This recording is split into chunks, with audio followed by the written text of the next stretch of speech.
Hi, I didn't want to do a long video and I don't want to go through the best way of using it, but I thought it was a really important one to go through. I just want to talk a little bit about the Robert Sorby Proedge. Sort of coming into woodworking, doing bits and bobs, one of the biggest things I found about 3 weeks ago is what happens if you don't have the sharp tools that you're meant to be using and using them properly. My finger got crushed in one of the lathes. I will show you some pictures in a second.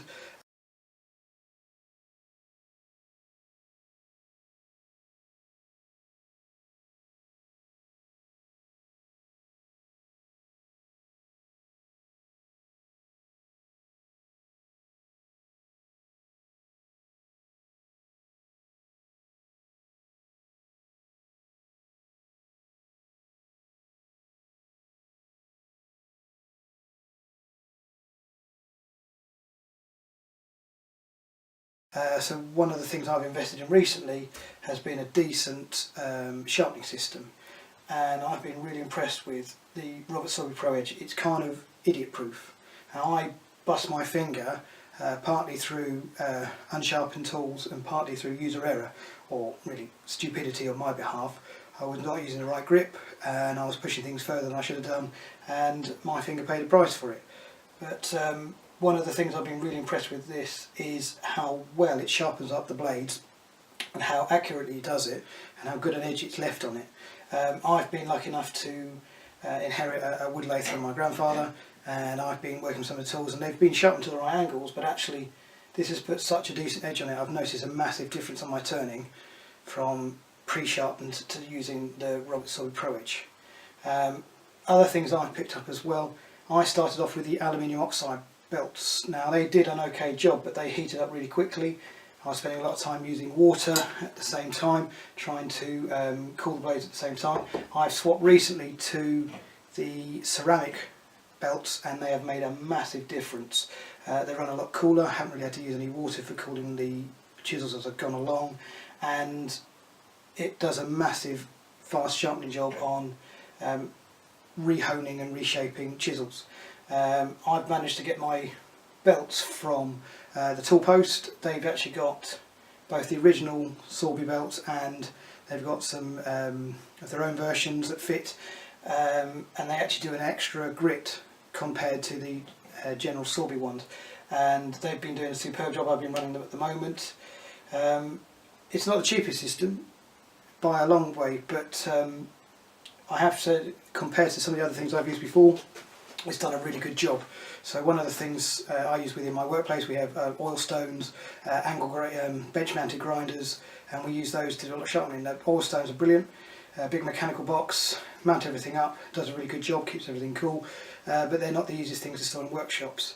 But the one we've also got hasn't really got the best angle setting on it, so it's not easy to get the perfect angles on them. Using the bench mounted grinders, they're great, but you get a slight hollow grind on them, and again it's getting the angle set properly, you're getting the right jigs. When I was looking at setting myself up, I was trying to compare the difference between investing in a decent bench mounted grinder and then a set of jigs and then picking up one of these. Now I got mine second hand, good old eBay, but that's allowed me to pick up one of these for about the same amount of money I probably would have spent on a decent bench grinder with a 4-inch wheel and the right style of stones and the right kind of bench jigs. And it has really made a big difference. Safety wise, I feel a lot better with the chisels I'm using. Later on I might show a video on using it and setting it up and doing some of the basics with it, but I thought I'd share that because I think it's important for other woodworkers and woodturners to sort of see the benefits of investing in a decent sharpening system. So what I try to do, I've just taken some photos of this chisel. This is one of the chisels I haven't yet sharpened. In the still photos I've shown, you can hopefully see how off-shapen the grind is. It's been done on a bench grinder. It does have a sharp edge on it, it's definitely cut, I've been using it, but it doesn't have the neat edge that the Sorby Proedge will do. So what I'll try and show you here is very quickly. I'm by no means an expert. If you want to see some proper guides, Sorby have done a whole range of introductory videos, how-to guides and everything. They're really good at showing you the precise bits, but I want to try and show the difference between bench ground one and Sorby ground one.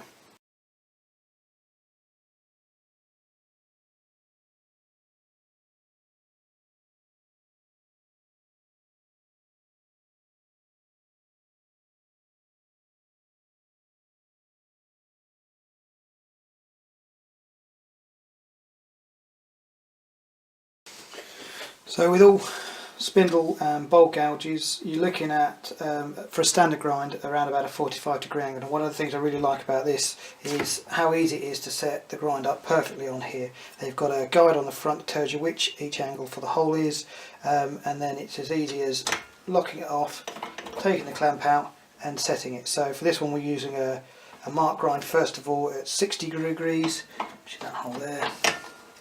Lock it into place, and then just as in the Sorby videos, they show you do a small grind upside down using the gouge jig for a straight line to put a small horseshoe shape on the end that you can then work to for sharpening. So I've made sure I've got my 60° belt on, the guards are on the side, and then it's a simple case of switching it on and just putting the marker grind on.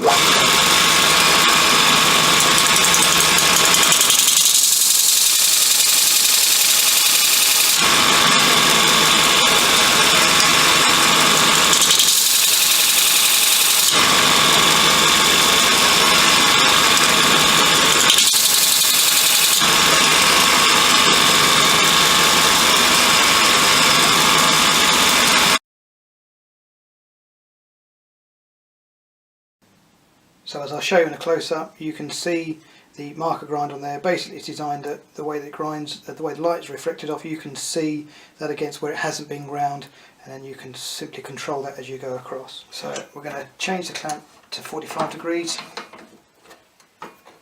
and put the tool bed at the correct angle, and then from there we can shape them down.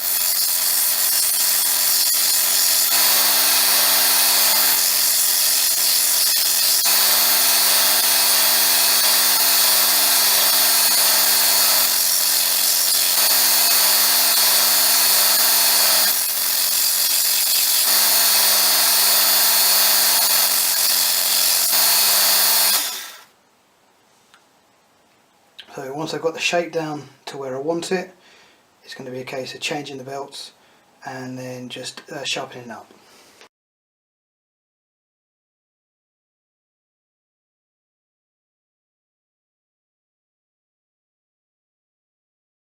So changing the belts out is as simple as undoing the catches on the side and the screw catches.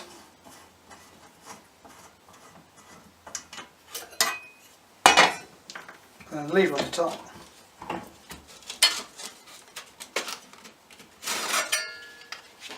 Put it to one side, sticking the new belt on,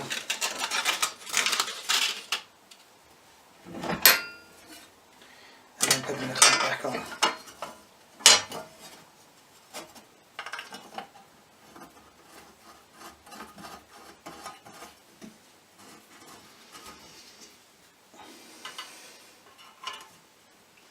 Maybe tempting to leave the guard off, but it is there for a reason. It just keeps the belt on, keeps your fingers away from it. It's definitely worth making sure you use it. Put it there for a reason. Now actually there is still getting a bit warm. This is quite a thinner metal to the last one I did, so I'm still using a bit of water just to cool things down between grind, and I've got some paper here just to keep the water completely off once I've done each dip.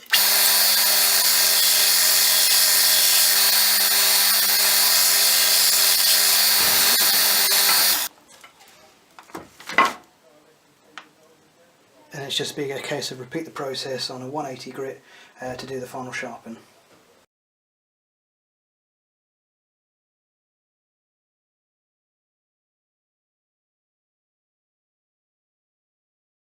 So as you can see from the video and from the photos, hopefully I'll put up there as well, the difference between the end finish of the original grind and then the one achieved on here. Now I know people with years more experience than I have can achieve fantastic grinds on a bench grinder. I wouldn't dispute at all. There are probably guys way more skillful than I am that can achieve things without even jigs and guides. Sadly, I'm not that lucky to be talented with that, that many years of experience. But for someone like me, and you want a repeatable, quick and easy method of getting the same sharp edge over and over again, I've been really impressed with this. I've got the Trizac belts as well, but for the chisels, it's honed down to too many microns really for wood turning. I haven't had the chance to try any things like the long grind jigs or the extra long grinds. I'm looking forward to getting hold of those jigs at some point and giving them a go, but at the moment I'm working with just standard grinds. I've got the skew chisel jig, and I've got the bowl gouge jig, and that does most of my chisels pretty well. But I am going to look at investing at some point in some other jigs, and then even try the knife sharpenings and other bits and bobs, and really get sort of full use of the kit that it's designed for. So yeah, really that's the Robert Sorby Proedge. The reason I wanted to show this mainly was for a safety point, that it's caught me out off guard really when I caught my finger in the lathe and it came down to blunt tools or poorly sharpened tools with wrong angles on and a bit of user error stupidity. So yeah, Robert Sorby Proedge, definitely worth the money. I think once you've invested in it and tried it, you'll struggle to want to go back to anything else. I hope you find this useful. If you've got any questions or anything you want to point out I've got wrong, please do let me know, and feel free to subscribe, and hopefully I'll try and put out more videos as I go along and I get the workshop set up more and show some of the other projects I'm working on. Cheers, thank you.